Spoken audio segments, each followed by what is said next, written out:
우리 함께 로마서 14장 1절에서 12절까지 말씀 우리 함께 교독하겠습니다.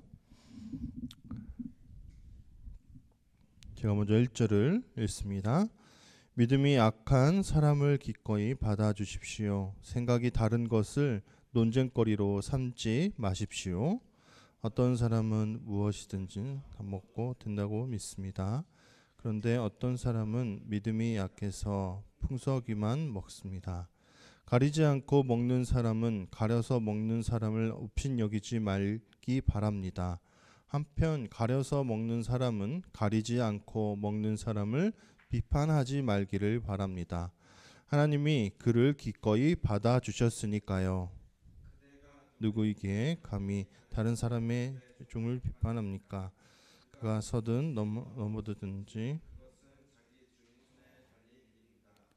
그런데 그가 서게 될 것입니다. 주님이 그를 서게 하실 수 있으니까요. 어떤 사람은 한 날을 다른 날보다 중요하게 여기고 어떤 사람은 모든 날을 똑같이 여깁니다. 저마다 자기 생각에 대해 분명한 확신이 있어야 합니다.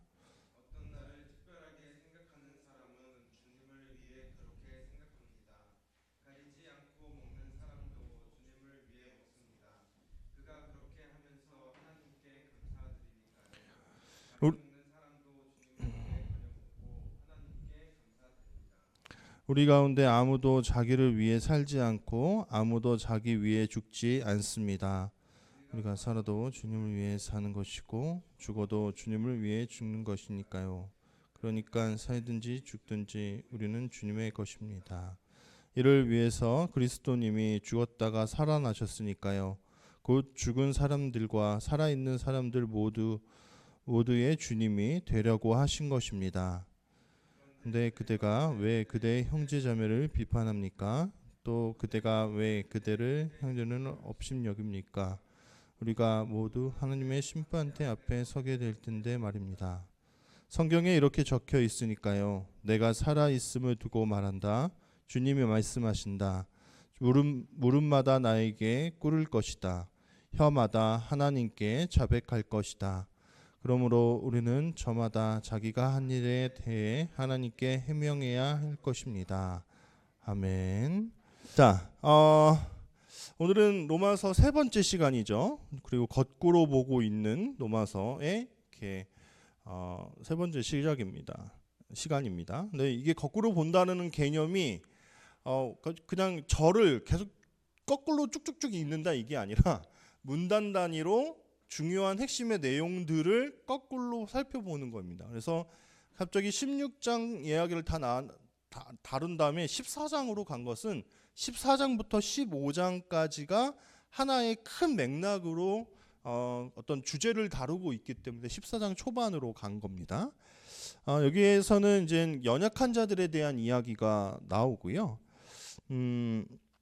이들이 어떻게 보면 바울이 결정적으로 아주 정말 로마 교회에다가 편지를 해야겠다라고 생각한 이유는 이 14장에서 15장까지에 나오는 이 일 때문입니다. 왜냐하면 지금 로마 교회가 분열되어 있는 겁니다. 무슨 일인지 모르겠지만 이방인 그리스도인들과 헬라파 그리스도인이죠. 그다음에 유대파 그리스도인들이 사이가 안 좋고 하나 되지 못하고 있는 부분들이 있는 거예요. 그래서 이신칭이 교리가 핵심이 아니라 사실은 이 사건이 이 로마 교회를 향해서 바울이 편지를 해야겠다라고 결심한 것의 아주 중요한 핵심 사건이다라는 거예요. 그래서 이 구절들을 좀 잘 살펴보면 좋을 것 같습니다. 제가 친할머니께서 2007년도에 돌아가셨습니다. 제가 한 25-6살 때쯤 됐었던 때거든요. 할머니가 저를 너무 이뻐하셨고 저도 할머니를 너무 사랑하고 존경했습니다. 돌아가셨을 때 어쨌든 저는 장손으로서 그 할머니의 장례식장의 메인 상주로다가 막 2박 3일 내내 절하고 손님을 접대하는 일을 했습니다. 할머니가 돌아가신 일이 저한테도 우리 가족적으로도 좀 큰 일이었기 때문에 제가 그리고 그때는 20살이 넘었을 때이기 때문에 막 이렇게 뒤에 처져 있을 수가 없었어요. 어리니까, 애기니까 뭐 이럴 수가 없었습니다. 그래서 전면에 나서서 뭔가 가족들과 함께 일을 치러야 됐던 그런 때였습니다. 저는 한 번도 그런 적이 없어요. 사실 제사는 저희 작은 아버지께서 다 드리고 있습니다. 그런데 49제쯤인가요? 그거를 드리러 처음으로 갔습니다. 저는 49제 이런 걸 안 드리는데요. 작은 아버지 댁인 대전으로 내려갔습니다. 제가 신학생인 걸 아시니까 49제 때 제가 막 이렇게 절을 하거나 이러지는 않아도 된다라고 작은 아버지께서 양해를 해주셨습니다. 근데 거기에 뭔가 하나가 추가는 됐습니다. 대신 할머님 제사상에 정종을 한 잔은 따라 드리고 그 다음에 너는 그냥 절하지 말고 기도해 라고 했습니다. 그래서 되게 이상하잖아요. 술을 따라 드리는데 대신 기도했어요. 제가 어떻게 했냐? 그냥 그대로 했습니다. 왜냐면 아주 그냥 어떤 집안의 중요한 일이고 저한테 뭐 제사를 다 드려라라고 얘기하시지도 않고 성묘를 하라고 하거나 그 뭐 묘지들을 관리하라고 하거나 하신 적이 한 번도 없거든요.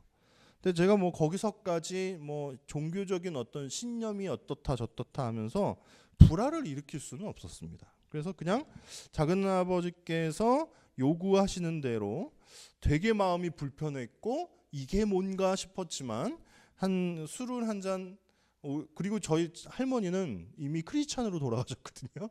그러니까 그게 더 이상한 거죠. 그래서 어쨌든 어떤 두 종교적 문화의 화합이 그 자리에서 일어났습니다. 그래서 술을 한 잔 따라드리고 기도하는. 여러분 어떻게 생각하십니까? 혹시 제가 굉장히 큰 기독교 안에서 이야기하는 큰 죄를 저질렀다고 생각하십니까? 우상 숭배를 했다거나 기독교 교리에 큰 위배가 되는 일을 했다고 혹시 생각하시는 분 계신가요? 뭐 그렇게 생각하셔도 어쩔 수는 없습니다. 아마 여기는 저를 양해해 주실 분들이고 저에 대해서 잘 아시는 분들이니까 뭐 그러지는 깨까지는 않을 수는 있습니다. 그런데 만약에 굉장히 완고한 어떤 기독교 교리의 바탕을 갖고 있는 분들이 제가 하는 이야기를 들었다면 어떤 분은 제 목사 자격을 박탈해야 된다라고 이야기하시는 분이 있을 수도 있습니다. 저는 그런 얘기를 몇 번이나 들었습니다. 스타벅스 커피를 사 먹으면 안 된답니다. 그 얘기를 몇몇 분한테 들었어요. 왜냐? 거기에 있는 로고 자체가 그거는 사실 그리스 신화에서 나오는 사이렌이라는 어떤 어떤 요정, 어떤 무슨 그런 영적 존재를 상징하는 거거든요. 근데 사이렌이라는 게 어떤 존재냐? 바닷길에서 이상한 소리를 내갖고 항해사들을 혼란스럽게 해갖고 죽음으로 이르게까지 하는 그런 이상한 신적 존재입니다. 그래서 그런 마크를 왜 쓰냐 하면서 스타벅스는 먹으면 안 된다. 뭐 동성애에 대한 의견도 좀 있다. 뭐 이런 이야기들을 하면서 스타벅스를 먹지 말라고 저한테 막 권고하시더라고요. 근데 그 이후로도 저는 한 5만 7천 잔 정도의 스타벅스를 먹었습니다. 세보지는 않았지만 어쨌든 많이 먹었다는 얘기죠. 만약에 여러분들이 이슬람 문화권에 가셔서 거기에 사는 사람들과 인사를 하실 때 어떻게 인사를 하셔야겠습니까? 혹시 안녕하세요 하실 건가요? 아니면 헬로? 근데 그 사람들은 영어권에 대해서 거부감을 갖고 있는 나라들도 꽤 많은데 거기서 헬로라고 하거나 뭐 구텐베르크라고 하거나 이렇게 할 수는 없지 않습니까?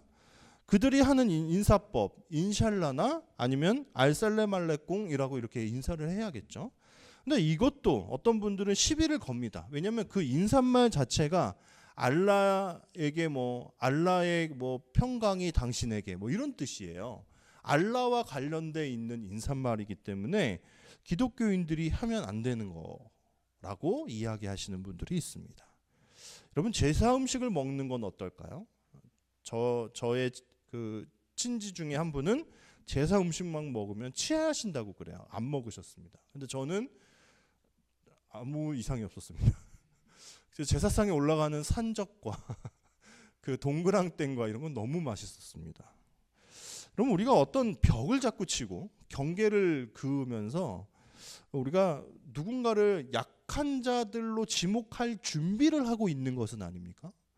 스타벅스를 먹는 사람은 믿음이 없는 사람, 제사상의 정종을 따르고 기도하는 사람은 굉장히 기독교 교리에 위배가 되는 사람이라고 그 사람을 약한 자로 규정을 하려고 전전긍긍하면서 막 찾아다니고 있는 모습들이 저는 기독교인들 안에서 많이 발견이 됩니다. 오늘 문제도 그런 것들이었거든요. 어떤 갈등이 교회 안에서 시작되기 시작합니다. 갈등이 처음부터 있지는 않았겠죠. 어느 순간 일어나는 것이겠죠. 근데 생각해 보십시오. 근데 그 갈등이 어느 정도의 갈등이냐? 그 사람들이 갖고 있던 어떤 신앙적인 끈끈함, 그 우정을 파괴시키기 시작할 만큼의 엄청난 갈등이다라는 거예요. 여러분 생각해 보십시오. 로마 사회 안에서 기독교인들이 됐습니다.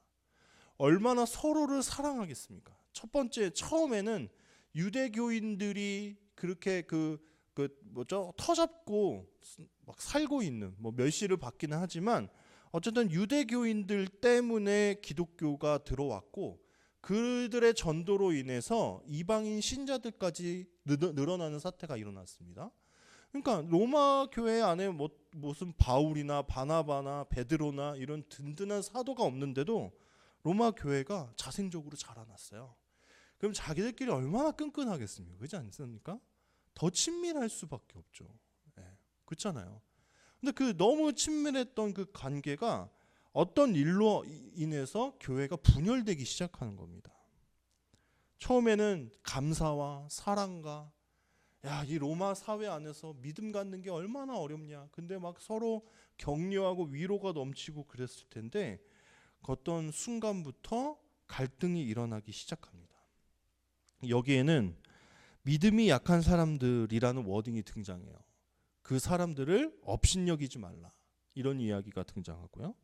그리고 누군가를 비판하고 평가하지 말라는 이야기들이 이 14장과 15장 안에 계속 등장합니다. 사실 학자들은 의견이 갈려요. 그런데 대부분은 이 믿음이 약한 사람들이 뭐 때문에 믿음이 약해지냐? 음식 때문에 믿음이 연약해져요. 저 사람들은 고기를 막 자유롭게 먹어요. 근데 그 고기가 어떤 고기냐? 제사상에 드려졌던, 그러니까 우상의 제사에 드려졌던 고기예요. 그런데 그거를 절대 먹지 못하는 어떤 사람들이 존재하는데 그 사람들을 믿음 약한 사람들이라고 치부하고 있는 거예요. 그럼 누구겠습니까? 아마 그들이 유대파일 것이다라고 이제 우리가 추측을 할 수 있는 거죠. 그냥 고기도 아니고, 물론 유대인들도 몇몇 가지 고기는 먹을 수 있습니다. 그런데 너무나도 분명한 거예요. 이건 고린도 전서에서도 등장하는 갈등의 문제예요. 우상에게 제물로 바쳐졌던 고기를 어떻게 할 것인가. 근데 그 정확하게 고린도전서 8장에서 바울은 이미 뭐라고 얘기합니까? 나는 그걸 먹는 것이 아무렇지도 않대요. 유대교인인데도. 하지만 그걸 보면서 믿음으로 먹지 않고 바울 핑계 대면서 먹거나, 아니면 괜한 이상한 자신감이 생겨서 막 경고망동하게 행동할 사람이 있는 것으로 인해서 자기는 유대교인에게 맞는 어떤 의식으로, 그리고 이방인들에게는 이방인들에게 맞는 예식으로 접근하겠다라고 결정한 게 바울이지 않습니까? 근데 바울의 어떤 저작들이 좀 처음인 이 시간에는 아직 여러 지중해 연안의 여러 교회들 안에는 계속 이런 갈등과 고민들이 있었습니다.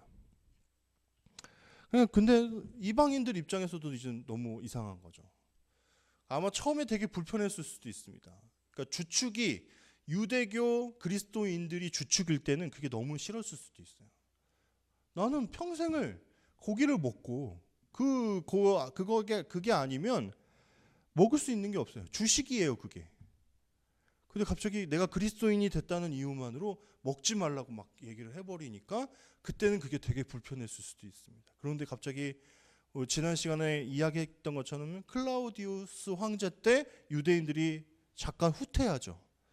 그래서 이방인들 신자들끼리만 신앙생활하면서 버텨야 되는 시간들이 있었습니다. 이제 거기서 이제 합의가 일어난 거죠. 이제 우리 앞으로 고기 먹는 거에 대해서 자유롭자 좀. 우리는 원래 이거 먹던 거잖아. 그래서 오히려 역으로 유대파 그리스도인들이 오고 나니까 분위기가 완전 개판 5분 전이 된 겁니다.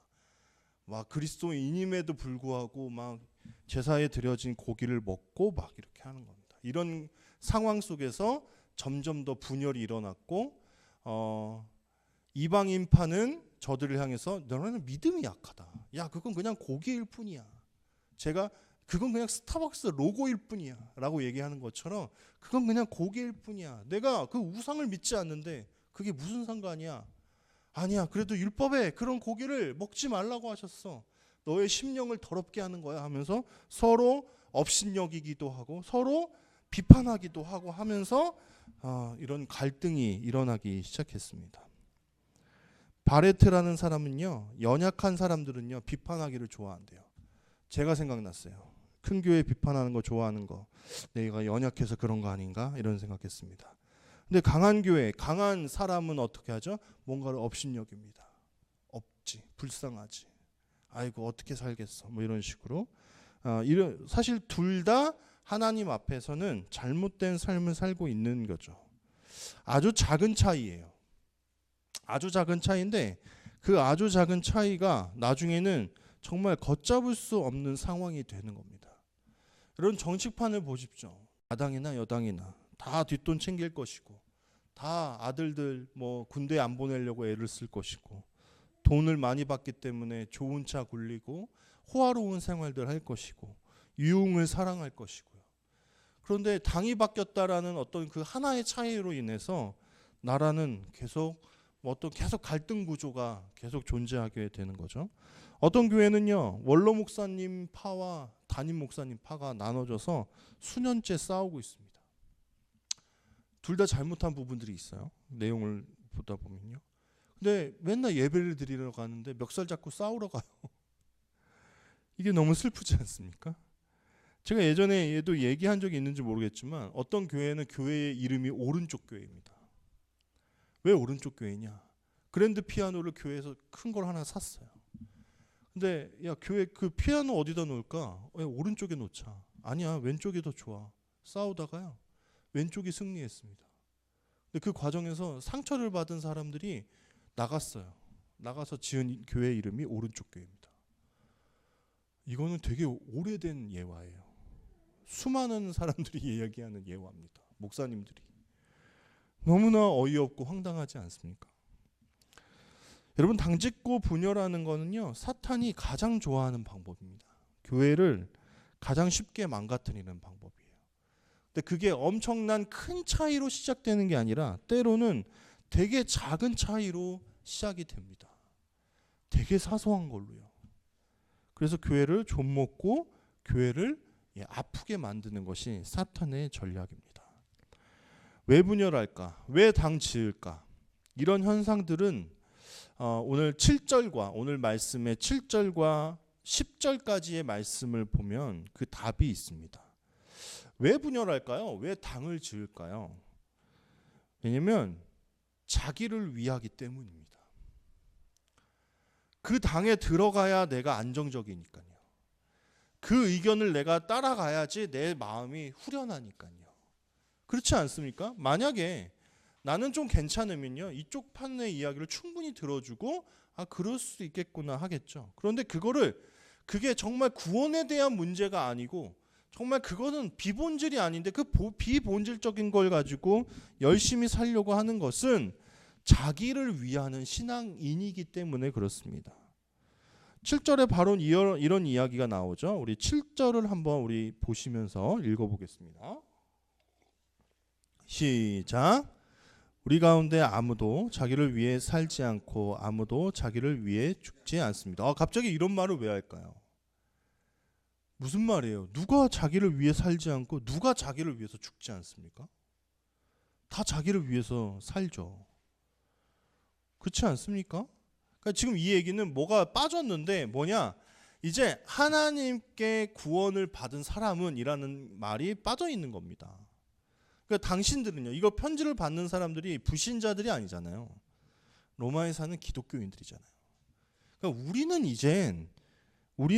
우리 가운데 아무도 자기를 위해 사는 사람은 없습니다. 엄청난 믿음의 그 고차원적인 수준에서 얘기하는 거예요. 이제는 앞으로 우리는 주님을 위해서 죽어야 됩니다. 이 얘기를 하는 겁니다. 8절에 그래서 이렇게 이야기를 하죠. 우리가 살아도 주님을 위해서 사는 것이고 죽어도 주님을 위해 죽는 것이니까요. 그러니까 살든지 죽든지 우리는 주님의 것입니다. 이렇게 얘기를 해요. 이건 놀라운 신앙의 고백이죠. 그러니까 이 얘기를 왜 할까요? 지금 다 이것과 원래 우리가 가져야 견지해야 되는 신앙과는 정반대로 교회 안에 있으면서도 자기를 위해서 살려고 하고 자기를 위해서 신앙생활을 하니까 싸우는 겁니다. 아니, 채소를 먹든 고기를 먹든 그럼 너네는 채소 먹어 이렇게 하는 것도 돼. 우리가 좀 고기를 그럼 덜 먹을까? 이렇게 양보해 줄 수도 있는 거잖아요. 나는 나, 너는 너. 나는 꼭 이걸 해야겠어 라고 하면서 자기가 그 가진 신앙관을, 생활관을 놓지 않으려고 하는 거예요. 그러니까 싸움이 일어나는 거죠. 만약에 그 바울이 여기서만 이 이야기를 했으면 이게 그냥 순간 정말 그냥 로마 교인들을 향해서 이들의 어떤 신앙을 좀 어떤 분열을 잠재우려고 한 말이겠거니 할 수 있는데 이 똑같은 약간 뉘앙스의 말을 빌립보서 1장 21절에서 또 합니다. 우리 함께 읽어볼까요? 이는 내게 사는 것이 그리스도니 죽는 것도 유익함이라. 그러니까 내가 그리스도 때문에 살기 때문에 죽는 것도 유익하대요. 그러니까 죽으려고 환장하고 살고 있는 사람이 바울인 거죠. 그러니까 그의 발걸음을 보면 어느 한 성에서도 주저하지 않지 않습니까? 담대하게 그리스도를 전파하지 않습니까? 우리는 이제 그리스도 때문에 살고 그리스도 때문에 죽는 사람이기 때문에 그것은 우리에게 문제가 아니다라는 거예요. 오히려 문제가 되는 것은 뭐예요? 나는 이제 그리스도 때문에 살고 죽는 사람인데도 여전히 교회 안에서 내가 살고 내가 더 뭔가 더 취하고 싶은 마음이 있기 때문에 우리는 분열하고 당을 짓는 거다라는 이야기입니다. 그리스도께서 우리를 위해 죽고 살아나셨기 때문에 우리는요 그리스도를 위해서 사는 사람들이라는 말이에요. 여러분 앞에서 바울은 영적인 그리스도, 육적인 그리스도인이라는 이야기를 한 적이 있습니다. 그것을 언급한 것을 봤을 때 여기서 죽은 사람이나 산 사람이나 다 하나님의 것이로다 하는 이 구절의 그 구절은 아마 제가 생각할 때는요. 물론 앞으로 죽을 자들과 아직 살아있는 앞에서 죽은 자들과 산 사람들에 대한 이야기를 하는 것일 수 있지만 저는 앞에 영적 그리스도인과 육적 그리스도인이 있다라는 이야기와 접목했을 때 지금 현재 하나님에 대해서 죽어있는 사람들이 있고 살아있는 사람들이 있다라는 거야. 아직 미신앙인들과 신앙인의 구분으로 이야기할 수 있다라고 저는 생각을 하거든요. 그랬을 때 무슨 이야기를 하냐? 아니 그 사람들이 어떤 상태에 있더라도 그들은 다 주님의 것이다라는 거야. 그렇지 않습니까? 이 세상에 어떤 것이 하나님의 것이 아닌 것이 있습니까? 하나님의 것이니까 그들이 지옥불 심판대에 떨어지지 않기를 간절히 바라면서 그들에게 선교하고 싶으신 거 아닙니까? 그렇잖아요. 그러니까 그 누구도 평가할 이유가 없다라는 거야. 우리는 미신앙인 아직 죽은 아직 영에 대해서 죽어 있는 사람들에게까지도 우리는 평가하고 비판할 이유는 없다는 거예요. 왜요? 그들도 다 하나님의 거니까요. 하나님의 선택하고 하나님이 사랑하는 사람들이기 때문에 우리가 함부로 누군가를 미워하거나 싫어하거나 비판하거나 해서는 안 된다라는 겁니다. 어려운 말이죠. 대구의 전도 여행 중에 제가 들은 설교가 있는데 그게 어렴풋이 매번 기억이 나요. 이번에 설교를 준비할 때도 또 생각이 났습니다.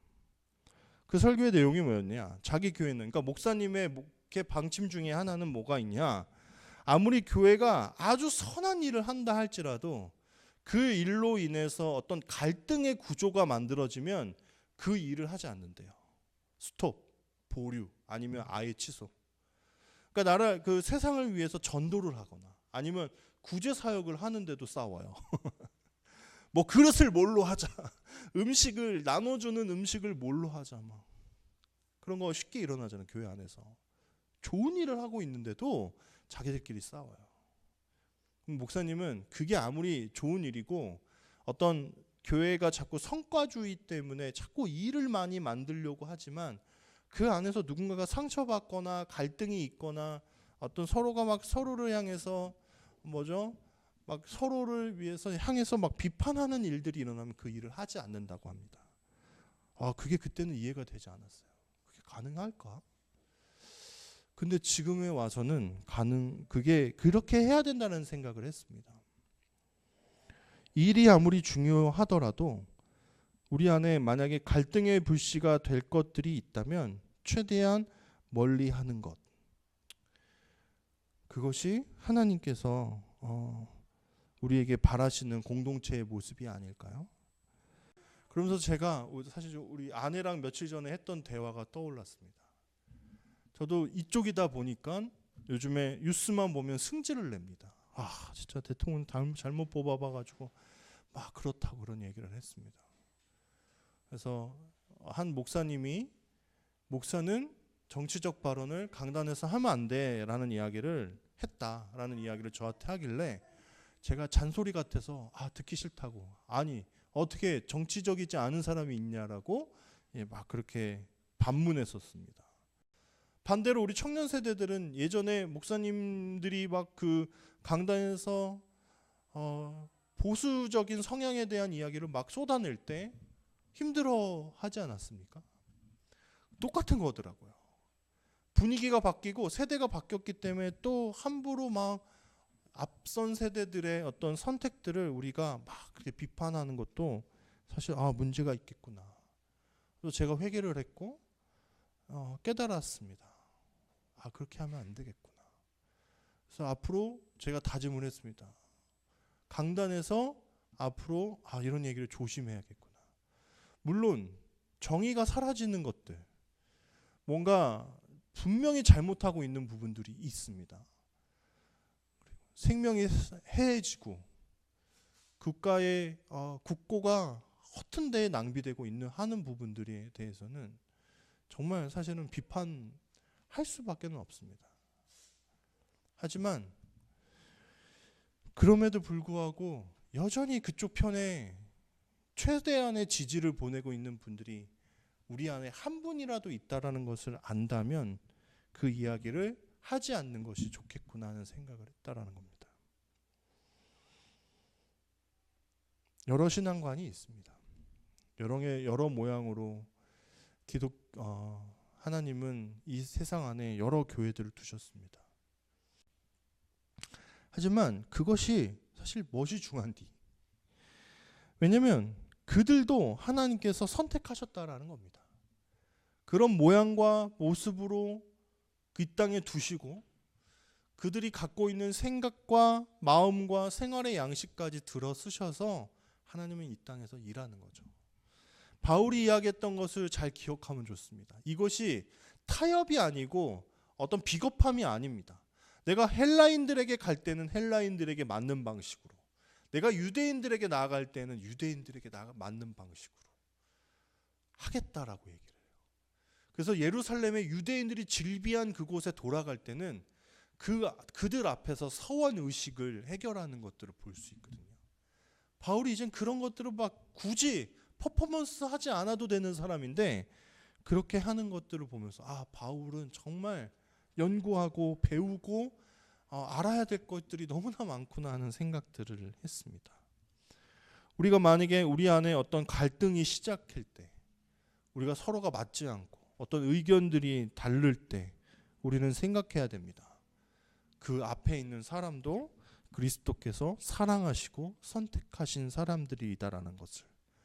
우리에게 갈등이 시작하고 갈등의 불씨가 스물스물 올라올 때 우리는 때론 우리가 하려고 하는 일을 멈추고 좀 더 고민하고 생각해 봐야 될 필요도 있습니다.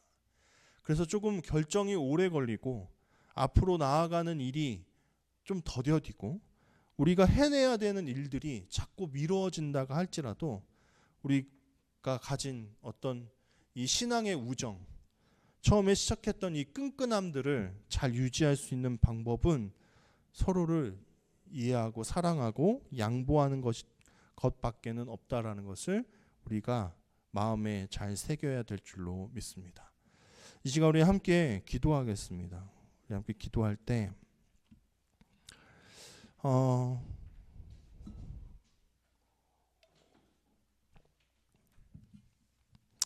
제가 가졌던 어떤 생각들이 있습니다. 저는 여전히 선교적 교회의 방법이 옳고 크리스텐덤의 방법이 조금은 수정이 많이 필요하다, 아니면 좀 버려져야 된다 하는 생각을 많이 하고 있습니다.